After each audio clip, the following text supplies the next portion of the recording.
suivent et l'espionnent. Mais quand Charlene est violemment assassinée, la police découvre une troublante vérité. À la fin du mois de mars, il refusait de collaborer à l'enquête. Je pense que Brian voulait avoir le contrôle absolu sur sa famille. Et il n'avait pas le contrôle. Et les enfants Hummert sont déchirés. Ça a été la fin de notre famille. J'ai perdu mes parents, mais j'ai également perdu mon frère et ma sœur.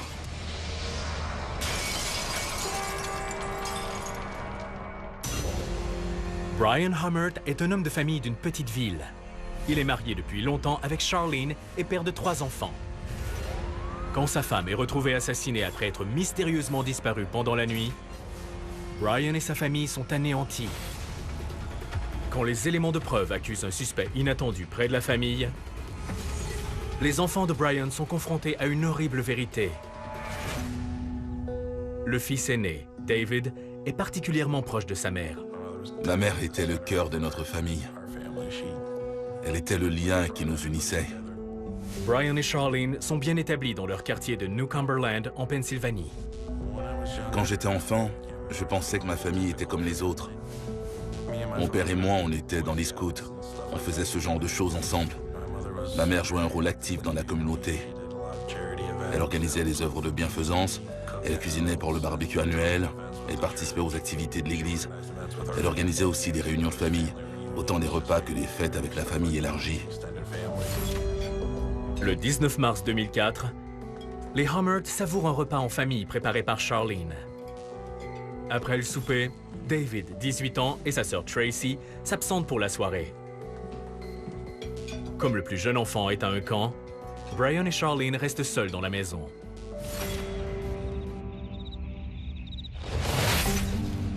Plus tard cette nuit-là, David découvre une scène inhabituelle. J'étais sorti avec des amis. Je suis rentré à la maison vers 4 heures du matin. Quand je suis arrivé, la voiture de ma mère était dans l'allée. Et mon père était assis à son bureau, dans le noir. Je lui ai demandé pourquoi il était encore debout. Il m'a dit que ma mère et lui avaient une dispute, puis qu'elle était partie. Il attendait qu'elle revienne pour discuter avec elle. J'étais fatigué et j'avais hâte d'aller me coucher. Je me suis dit que si ça avait été important, elle m'aurait appelé ou écrit un message. J'avais un rendez-vous avec elle le lendemain pour acheter une voiture. Alors je me suis dit que j'aborderais le sujet avec elle à ce moment. Je suis donc allé me coucher. Le matin suivant, Charlene n'est toujours pas rentrée. Le lendemain, je m'attendais à voir ma mère. Mais c'est mon père qui se trouvait dans la cuisine. Il a dit qu'elle n'était pas rentrée, alors qu'il attendait. Selon lui, elle devait être passée pendant qu'il dormait, parce que sa voiture n'était pas dans l'allée. Ma mère et moi, on avait rendez-vous chez un concessionnaire. J'allais acheter un véhicule que j'avais essayé une semaine plus tôt. Elle devait co-signer le prêt d'achat. Le rendez-vous était à 9 h. Ce n'était pas normal. Quand elle promettait quelque chose à mon frère, ma sœur ou moi, elle tenait toujours parole. Quel que soit le problème, elle aurait trouvé le temps d'être au rendez-vous. Inquiet, David tente de joindre sa mère. J'ai appelé, pas de réponse. J'ai envoyé un message texte, aucune réponse. J'étais inquiet, parce que je n'étais jamais resté sans nouvelles de sa part. J'ai appelé ma grand-mère, j'ai appelé son frère, j'ai cherché l'endroit où elle aurait pu aller. L'une de ses amies était une ancienne collègue à moi, et heureusement, j'avais son numéro. Je l'ai appelé, rien. J'ai même appelé son patron. Tout le monde ignorait où elle se trouvait. Dans l'après-midi, David doit aller travailler, mais il continue d'essayer de joindre sa mère. Ce soir-là, il rentre à la maison, espérant que son père ait des nouvelles. Je lui ai demandé s'il avait eu des nouvelles. Mon père m'a répondu qu'il avait alerté la police, mais qu'il ne pouvait pas signaler sa disparition avant le lendemain soir. Par contre, les agents avaient noté la description de la voiture. S'ils la trouvaient, ils nous aviseraient. Étrangement, quand j'y pense, c'est qu'il parlait comme si ma mère ne reviendrait jamais. Les autorités ont finalement signalé sa disparition le dimanche matin, après la période prescrite de 48 heures. On leur a fourni une description de son véhicule, de son apparence, et ainsi de suite. Le soir même, la police appelle la famille pour annoncer une nouvelle affligeante. Pendant la soirée, la police a appelé pour dire qu'elle avait retrouvé le véhicule et que le corps de ma mère était à l'intérieur. Elle était morte. Selon les enquêteurs, son corps avait été trouvé dans sa camionnette, qui était stationnée devant l'épicerie située à environ 2 km de la maison. Charlene était à l'arrière du véhicule, le visage contre le sol. Il n'y avait aucune trace de lutte à l'intérieur du véhicule, aucune trace de lutte autour du véhicule, et les portières étaient verrouillées.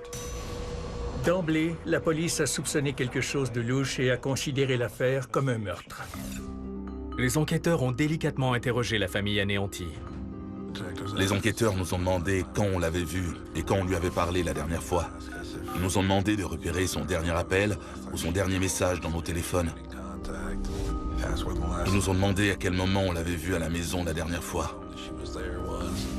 Enfin, ils nous ont exprimé leurs condoléances et ils nous ont demandé si on pouvait passer au poste de police dans quelques jours pour leur fournir toute information pouvant expliquer ce qui s'était passé.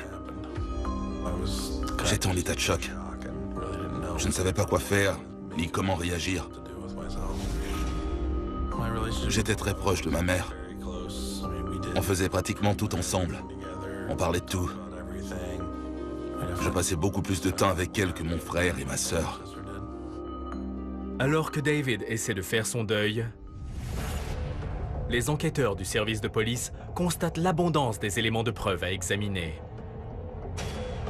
En plus du corps de Charlene, les éléments de preuve qui ont été recueillis sur la scène de crime incluaient des brins d'herbe dans ses cheveux, de la terre et des débris sur ses vêtements. Ça laissait croire aux enquêteurs qu'elle avait été traînée jusque-là. Les agents de police exigent de visionner les images de vidéosurveillance de l'épicerie. Ils espèrent qu'elles vont révéler une image du tueur. Mais la piste la plus sérieuse vient d'une source inattendue. Quand les enquêteurs examinent le passé de Charlene, ils s'intéressent à un détail troublant. 2 ans plus tôt, Charlene a été la victime d'un désaccès. À l'époque de Noël, en 2001, on a reçu une lettre d'un désaccès qui disait suivre ma mère partout. Il prétendait être un petit ami de l'école secondaire ou du collège. Les lettres incluaient des photos artistiques d'elle qu'elle avait offertes en cadeau à son mari. Ma mère était effrayée qu'un homme la suive et l'espionne. L'auteur de la lettre disait avoir eu une liaison avec Charlene. D'après la lettre, Charlene était responsable d'avoir détruit la relation de son amant avec la personne qui lui était chère et il menaçait de se venger. Il disait qu'il traquait Charlene. Il affirmait l'avoir vue acheter de la lingerie. Il ajoutait que Charlene avait un tatouage particulier et qu'elle ne portait pas d'alliance. Ma mère était bouleversée et furieuse. Elle a nié. Elle a dit que c'était faux, qu'elle n'avait jamais été infidèle et qu'elle n'avait pas de liaison. Ébranlée, la famille Hummert soutient Charlene. Mon père a installé un système d'alarme et des caméras pour tenter de surprendre le désaccès. Tout le monde était sur ses gardes. Chaque fois qu'on entendait un bruit, on croyait qu'il y avait quelqu'un à l'extérieur de la maison. La nuit, on sortait pour faire des rondes avec une lampe de poche. Ça frôlait la paranoïa. J'étais très protecteur envers ma mère, alors j'étais inquiet. On surveillait ma mère constamment. Le harceleur disait qu'il la suivait et qu'il savait quelle voiture elle conduisait. Alors elle prenait parfois ma voiture et parfois la voiture de mon père pour semer la confusion. Brian et Charlene ont alerté la police au sujet du désaccès. La police a mené une enquête, mais elle n'a jamais trouvé le coupable. L'enquête a été abandonnée et l'envoi des lettres a cessé. En raison du meurtre de Charlene, les enquêteurs doivent reprendre les recherches du mystérieux harceleur. Presque immédiatement, mon père a dénoncé l'auteur des lettres comme un suspect potentiel. Brian a affirmé que Charlene avait un petit ami. Par conséquent, une bonne partie de notre enquête a été de trouver l'identité de ce petit ami. Cet homme pouvait-il être l'auteur des lettres? Pire encore, y avait-il un homme en liberté qui représentait une menace pour la communauté? Alors que les enquêteurs examinent attentivement la famille Hummert, ils découvrent que derrière l'image de la famille unie, tout n'est pas aussi parfait qu'ils ne le croient.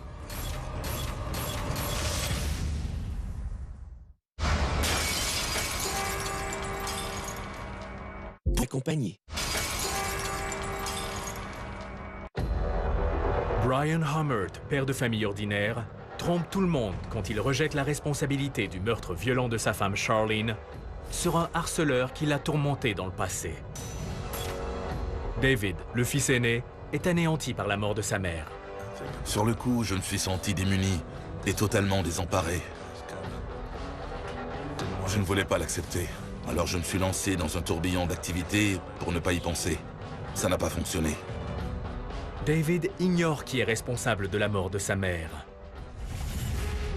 Mais il sait que sa famille n'est pas aussi parfaite qu'elle le semble.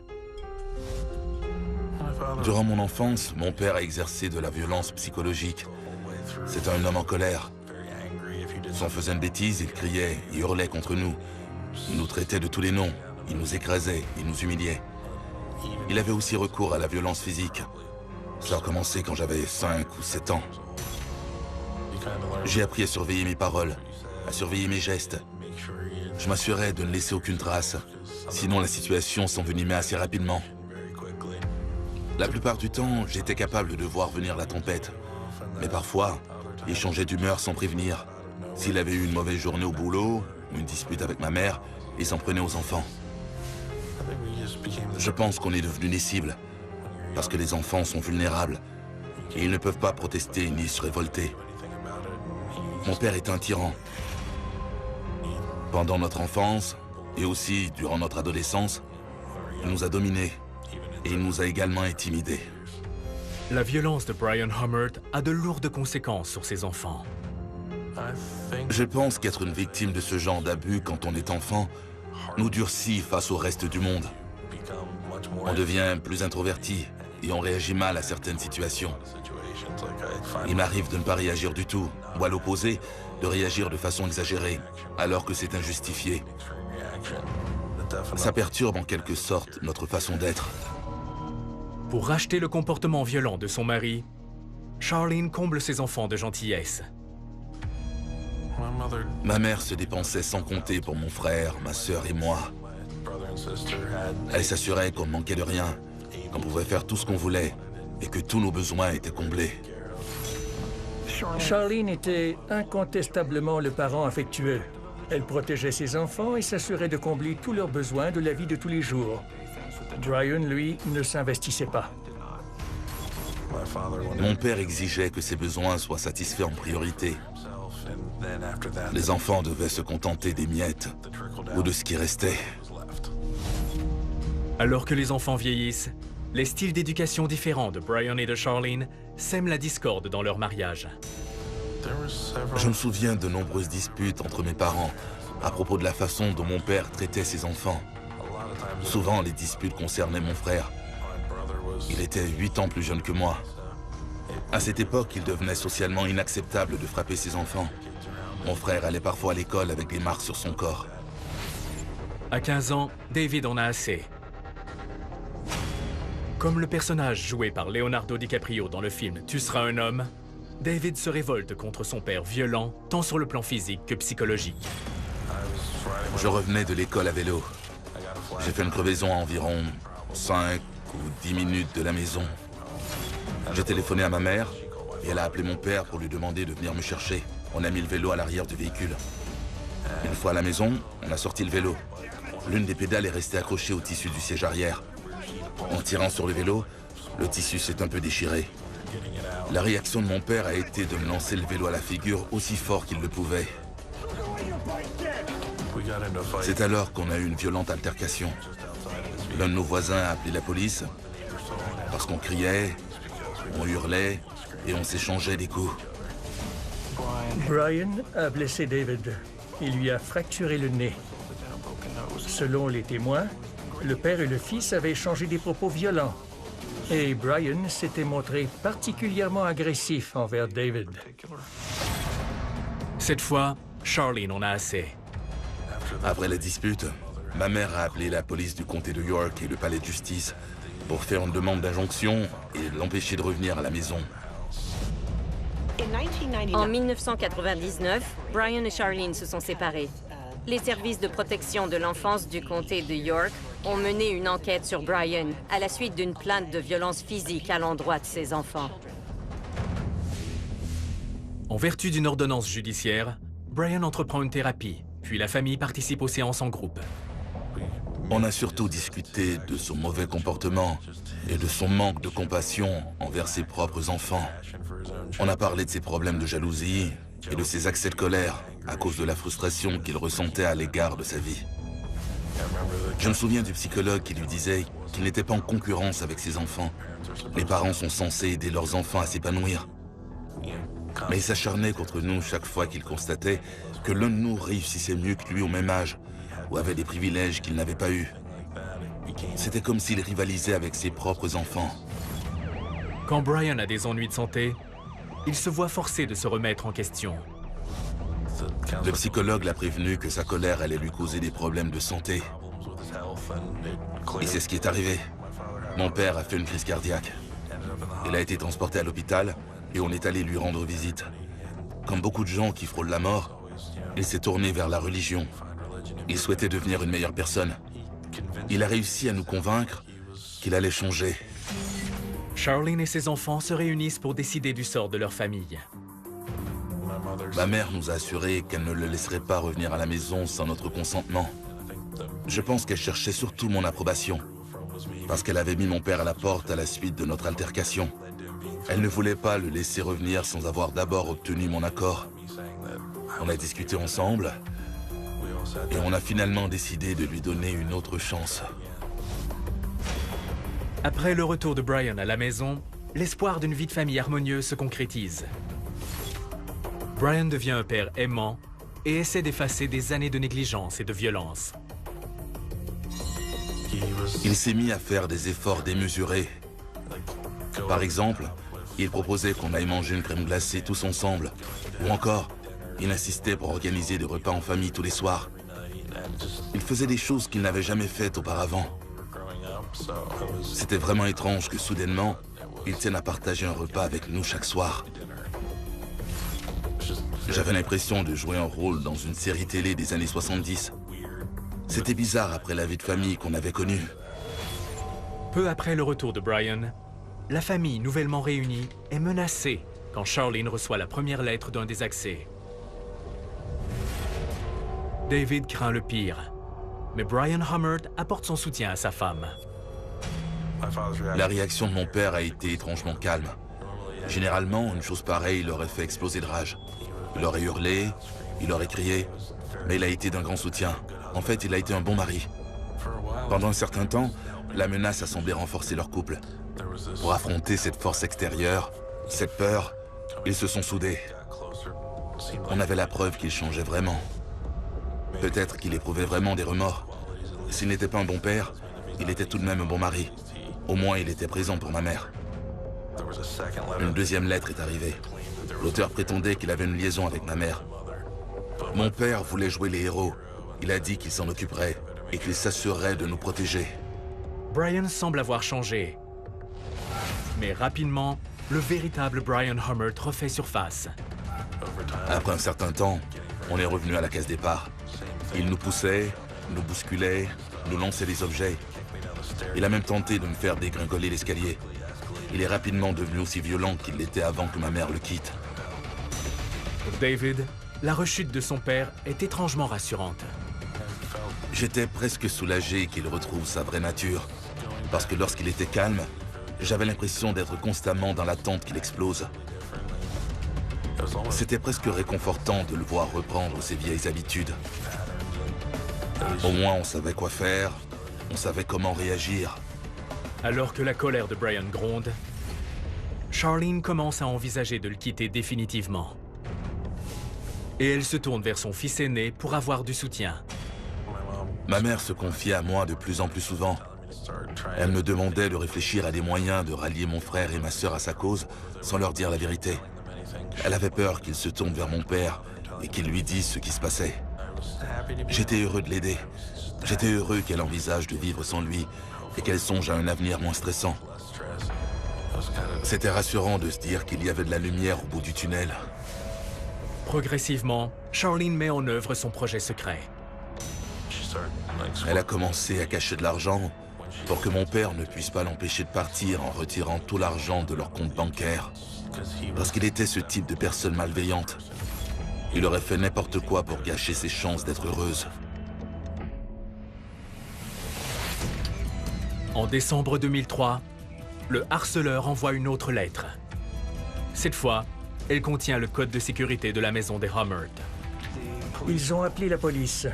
Les enquêteurs ont mené une autre enquête, y compris une analyse des empreintes digitales afin d'identifier l'auteur de la lettre et sa provenance. Mais sans succès. Ils n'ont rien trouvé. La lettre était accompagnée de photos que ma mère avait prises vêtues avec de la lingerie. Encore une fois, le harceleur l'accusait d'avoir une liaison extra-conjugale. Ça a creusé le fossé entre mes parents. Au cours des mois suivants, la tension monte dans la maison des Hummert et Charlene est convaincue plus que jamais de devoir partir. Elle avait commencé à planifier son départ de la maison avec les enfants. Elle voulait fuir mon père avant qu'il pose un geste grave. Mon père était un homme contrôlant. Je pense qu'il aurait fait n'importe quoi pour nous empêcher de partir. Le 19 mars 2004, Charlene tente de sauver les apparences en préparant un repas pour son mari et ses deux aînés, alors que le plus jeune est parti en camping pour le week-end. Ma mère organisait souvent des repas en famille. Je pense qu'une fois sur deux, ma sœur et moi on quittait la table avant la fin du repas. Il y avait toujours des conflits qui éclataient entre mon père et moi, entre mon père et ma sœur, entre ma mère et ma sœur. À cette époque, l'ambiance était lourde. Tout le monde était à cran.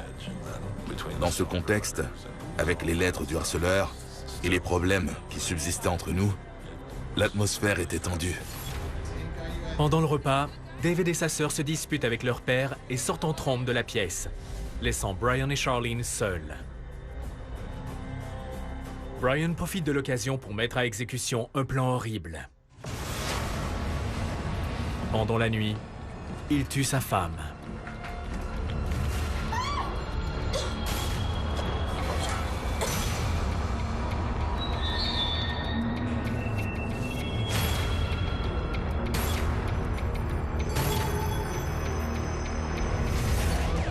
Deux jours plus tard, quand on retrouve le corps de Charlene, Brian accuse l'auteur des lettres, croyant qu'il peut tuer en toute impunité.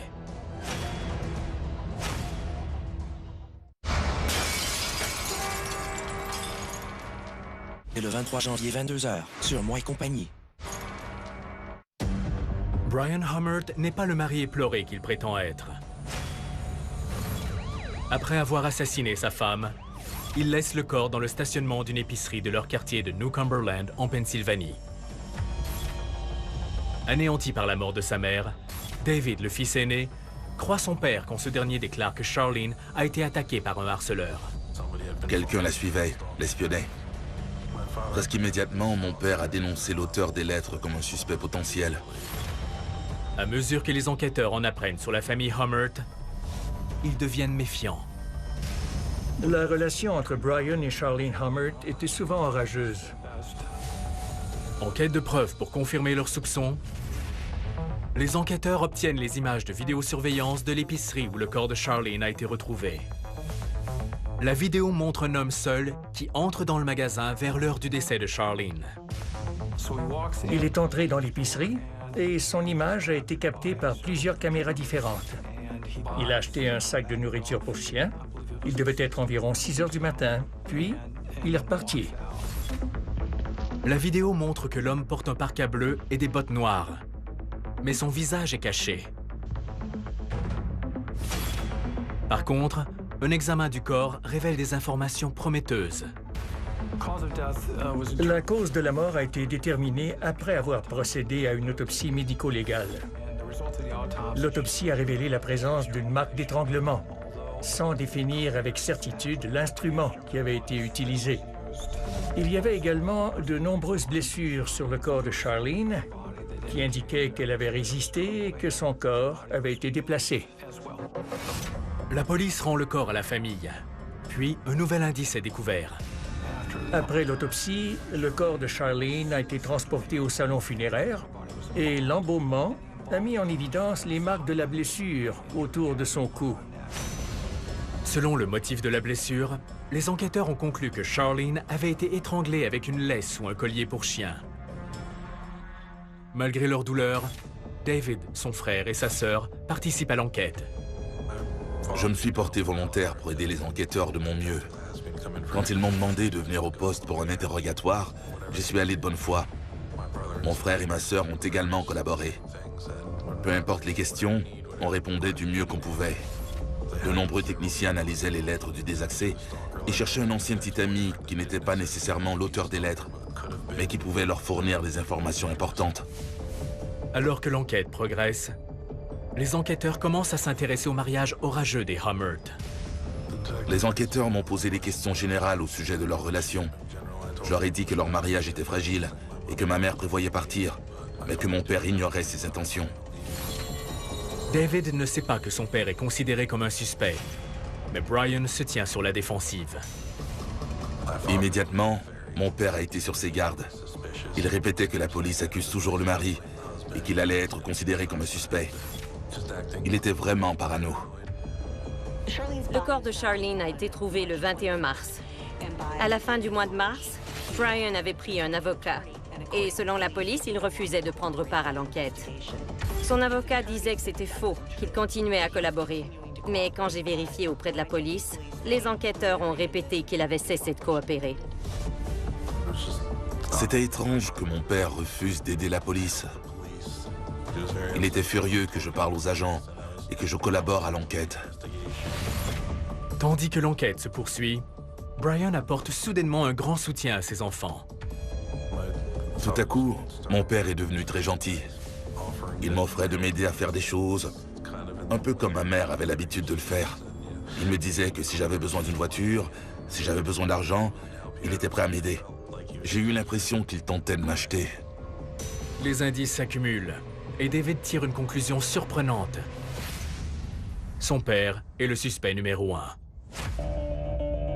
Je m'efforçais d'aider les enquêteurs en répondant à leurs questions, en leur fournissant mes empreintes digitales et des échantillons d'ADN. Je trouvais que mon père se comportait de façon bizarre. C'était étrange qu'il refuse de collaborer. Les enquêteurs lui posaient des questions de plus en plus précises. Il voulait en savoir plus sur ses allées-venues. Mais mon père disait que les enquêteurs cherchaient à l'incriminer. Il est vrai que tout laissait croire que mon père était suspect et que les agents allaient l'arrêter sous peu.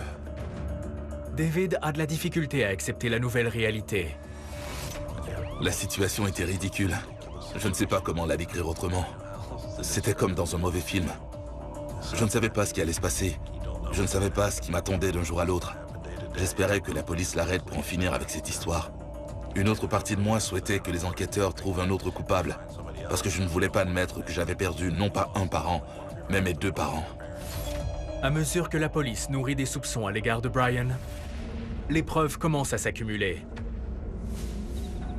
Les enquêteurs ont réussi à établir un lien entre les fibres, les matières végétales et la terre trouvée sur le corps de Charlene.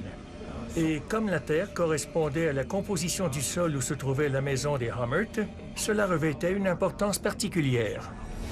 En plus de prouver que Charlene avait été traînée à l'extérieur de sa propre maison, la police établit un autre lien avec la maison des Hummert. Le corps de Charlene était recouvert d'une couverture que David a reconnue comme étant celle qu'il utilisait quand il était enfant.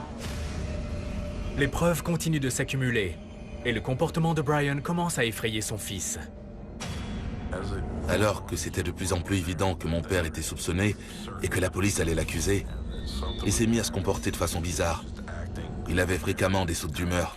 Par moments, il pouvait être joyeux, puis il devenait soudainement paranoïaque et il se mettait en colère sans raison. On ne savait jamais à quoi s'attendre.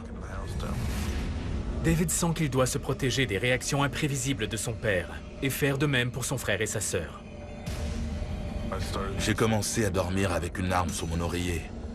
Personne ne savait ce qui allait se passer, ni quand, ni comment. Il était évident qu'il était soupçonné, mais on ne savait pas si la police allait l'arrêter avant ou après qu'il pose un geste. J'étais obsédé par l'idée qu'il allait s'en prendre à ma sœur ou à moi parce qu'on collaborait avec la police.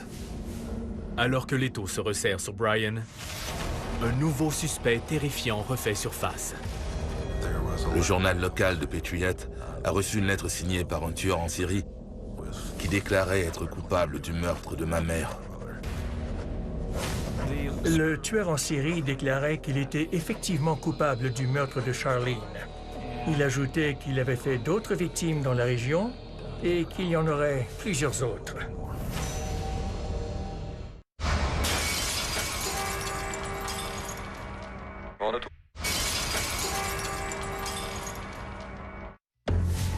Mère dans une petite ville de Pennsylvanie, Charlene Hummert est retrouvée morte étranglée à l'arrière de sa voiture dans le stationnement d'une épicerie située à 3 km de sa maison.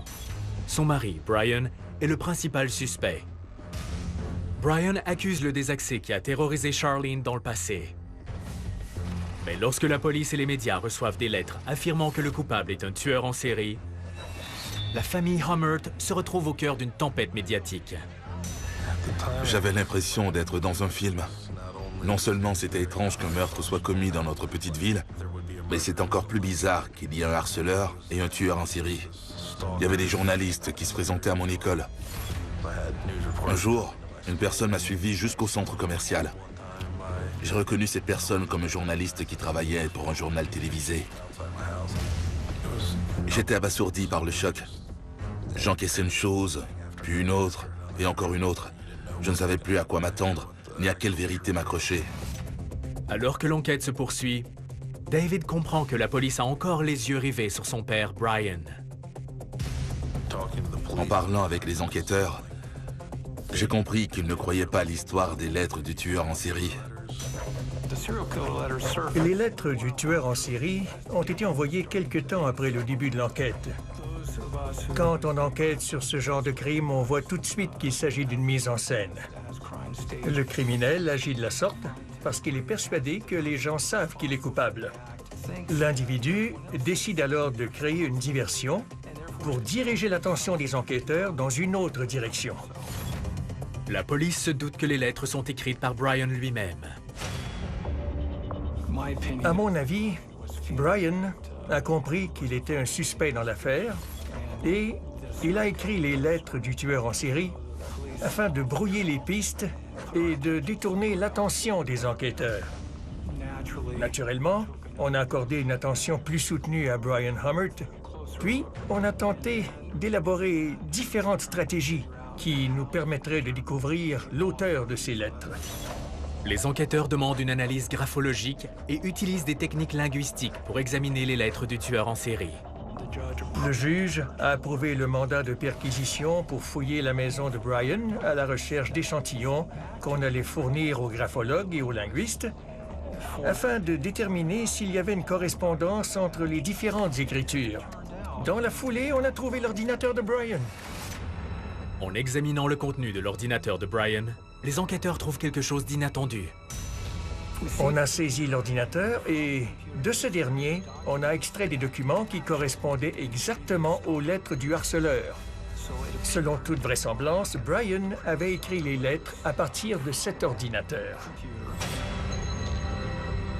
Ils ont trouvé la preuve que Brian était en possession des photos artistiques de Charlene, qu'il les avait déchirées et placées dans une enveloppe. L'enveloppe était rangée dans son bureau.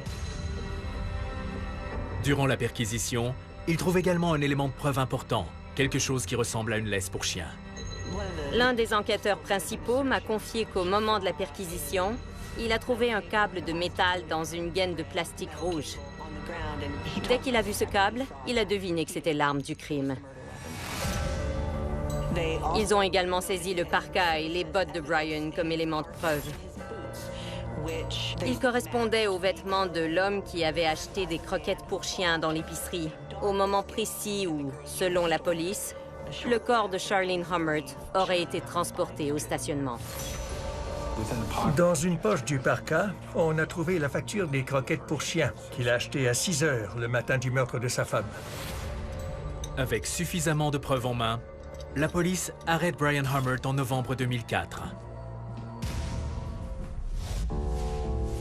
David est à l'école lorsqu'il apprend l'arrestation de son père.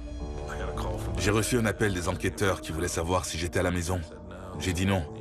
Ils m'ont conseillé de ne pas rentrer, parce qu'ils avaient arrêté mon père à son travail et qu'il y avait des journalistes devant chez moi. Ils m'ont demandé d'aviser mon frère et ma sœur d'attendre avant de rentrer à la maison, parce qu'il y aurait un cirque médiatique pendant quelques heures. C'était une situation pénible à vivre. David souhaite protéger son frère et sa sœur. Mais l'arrestation de leur père brise la famille. Mon frère était beaucoup trop jeune pour comprendre ce qui se passait. Mais j'ai expliqué à ma sœur que les enquêteurs avaient une tonne de preuves pour prouver la culpabilité de mon père. Elle a refusé de me croire. Elle disait que mon père avait été piégé, qu'il clamait son innocence, qu'il ne ferait jamais une chose pareille. Elle a refusé d'y croire. Il a réussi à lui faire avaler que c'était une conspiration et qu'il avait été piégé pour que la police trouve un coupable. Quand l'affaire est présentée à la cour en 2006, la famille est plus divisée que jamais. Ma sœur a refusé de collaborer à l'enquête de quelque manière que ce soit. Elle a toutefois accepté d'être un témoin pour la défense. Et elle a également défendu la moralité de mon père. L'avocat de mon père m'a demandé si j'acceptais d'être un témoin pour la défense. Mais sa requête sous-entendait, en quelque sorte, que j'acceptais d'une certaine façon de ne pas venir en aide à la poursuite. Mais je n'allais pas renoncer à tenter de trouver le meurtrier de ma mère. Quand la poursuite présente l'affaire, David apprend pour la première fois les détails horribles de la nuit où son père a tué sa mère. Brian Hummert a profité d'un moment où Charlene avait le dos tourné. Il s'est doucement glissé derrière elle, il a passé la laisse du chien autour de son cou et il a serré le nœud pour l'étrangler. Il l'a jetée sur le sol où il pouvait la dominer. Il était plus lourd qu'elle et elle avait le visage contre le plancher. Il l'a étranglée à mort avec la laisse du chien. Ça a pris plusieurs minutes pour tuer Charlene de cette façon. Il a eu beaucoup de temps pour prendre conscience de ce qu'il faisait subir à sa femme.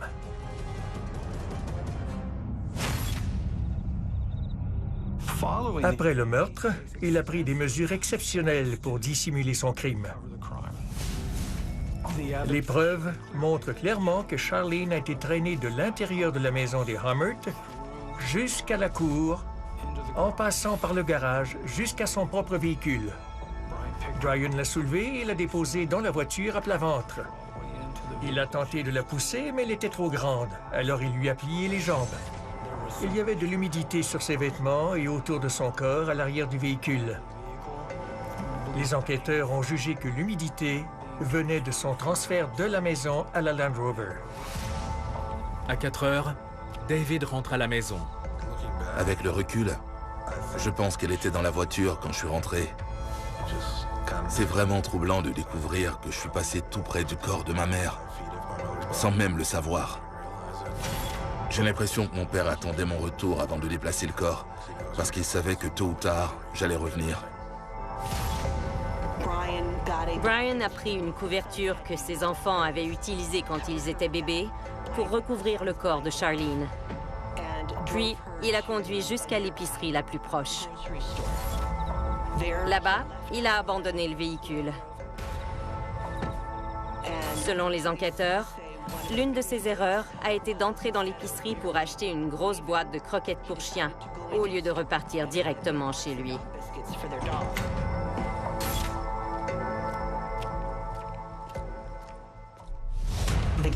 L'affaire était une mine d'or de preuves médico-légales. Que ce soit la composition du sol, l'écriture, l'ADN, la vidéosurveillance ou les données informatiques. À ce moment-là, je savais qu'il était coupable. J'étais convaincu hors de tout doute raisonnable. Alors que la défense présente sa version de l'affaire, Brian incrimine un autre suspect, ce qui provoque une onde de choc au tribunal.